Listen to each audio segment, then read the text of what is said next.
world. I'm Cecelia Sterling. These are the adventures of Super Chick, and I have a story to share. We're going back to my university days again. And when I headed off to school, I had a math focus. I was thinking business school. I was really comfortable with my ability to solve for X. And I mean really comfortable. Like I was confident. I was good at calculus. And I didn't really have like my life mapped out. I didn't future in that way at that time, which is funny because I do that now. But I definitely had my strengths and my focus. And funny enough, my mom, when we were applying, there was a very small section at the end of the application where you could write something personal that you wanted to add to your application. And my mom hand wrote in that section of the application, and I was mortified. Like all I wanted was my name to fit in the box and to get all A's and to be admitted and boom, boom, boom, right? Which is really funny now looking back. A lot of this is going to come together in this story. So I get into school, I take my math classes, I'm getting the hang of being at the university. And I have this inherent desire to sort of round myself out. Like I really want to use and build my strengths in reading and writing. And I don't know exactly where it came from. Felt meant to be. It led me to a double major in the humanities, sociology and American culture, which is what the University of Michigan calls it. Many schools call it American Studies.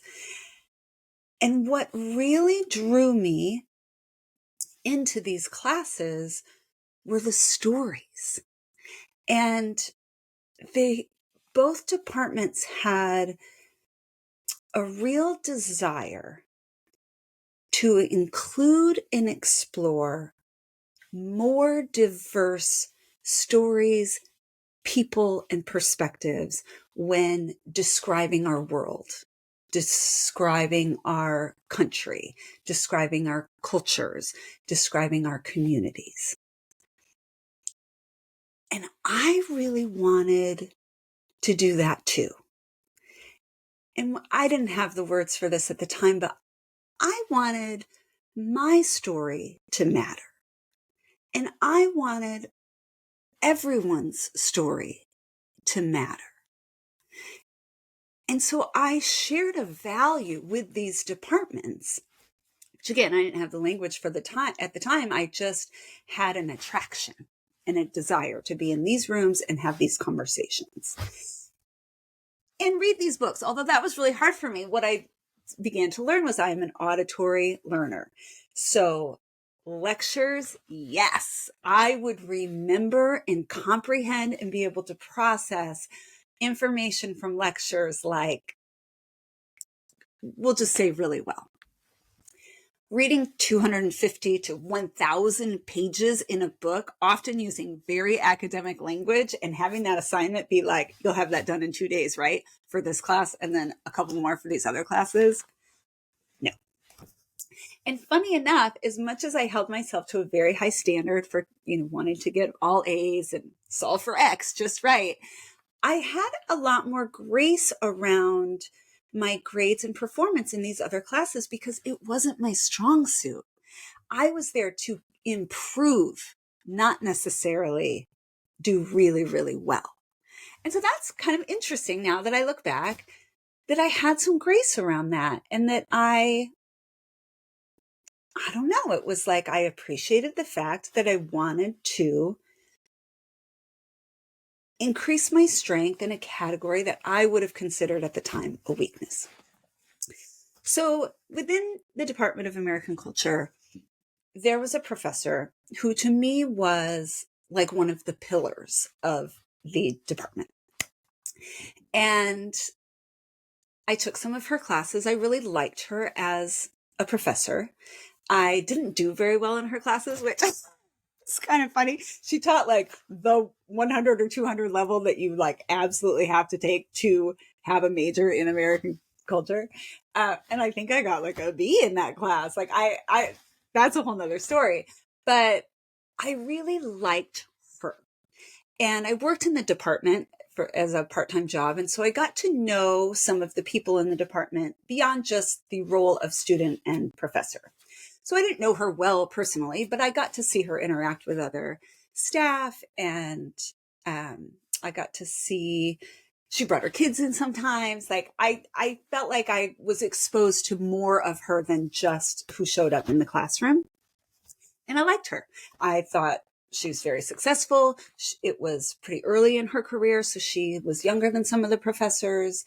I liked how she dressed. I liked how she spoke. I liked the work that she was doing. Like, she was a great example for me as someone who was succeeding in academia, which is a tough industry, if you will.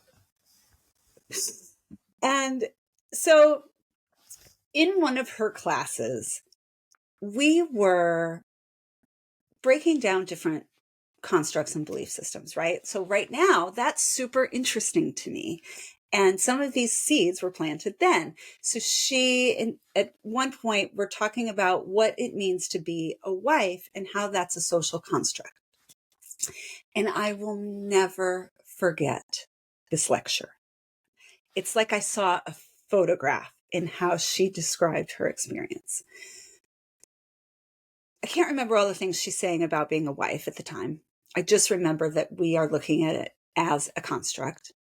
And then she inserts a personal story in the lecture. She's in her car. She drove a Volvo at the time. She has pulled over on the side of the road. She has put her head down in her hands on the steering wheel. There's at least one child in the back, maybe more.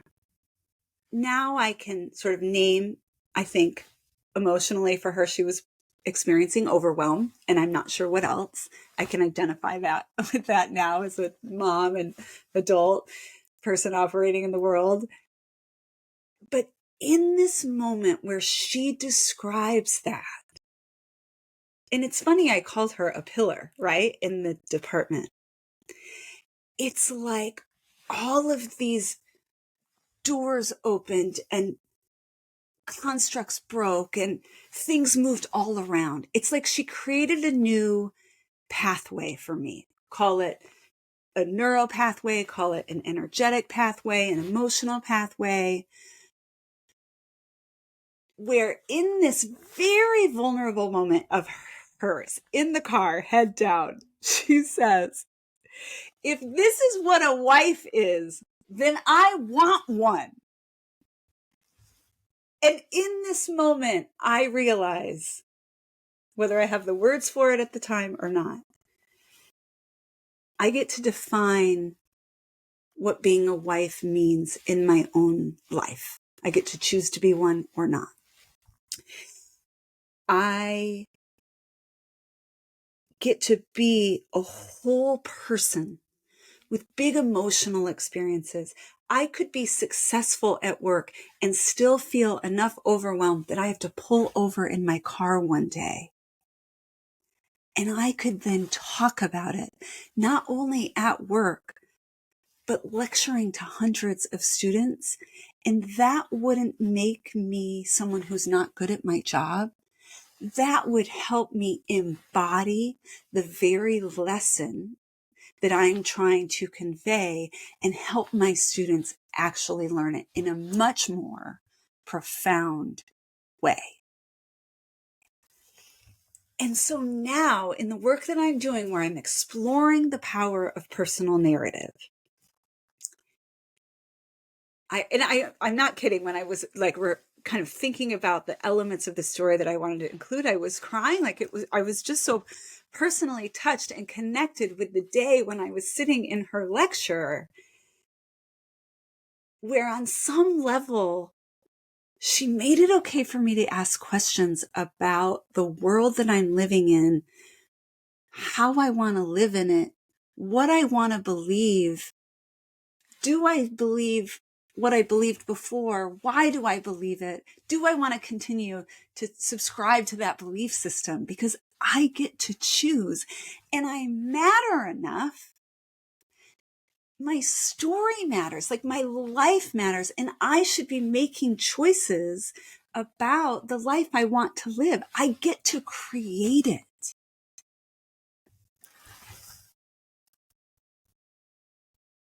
And like that truth, like energetically, I'm so like fired up right now.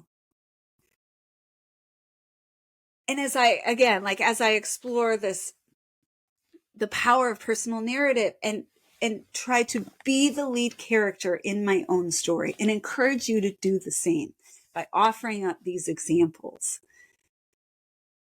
I'm just so grateful for her. It's like she gave me my first cape and said, there are going to be some important questions to ask on my adventure as I become my most authentic self, which I believe is my super self. And then I get to participate in this world. I get to change this world merely by participating. Even though some days that can be really, really challenging. We have this cape that we can put on at any moment. And for me, it allows me to pause and ask, what do I believe to be true? What do I want? And what do I need right now? Because I matter. And so do you. And with that, I'll say ciao for now. I'm Cecelia Sterling, and these are the adventures of Super Chick.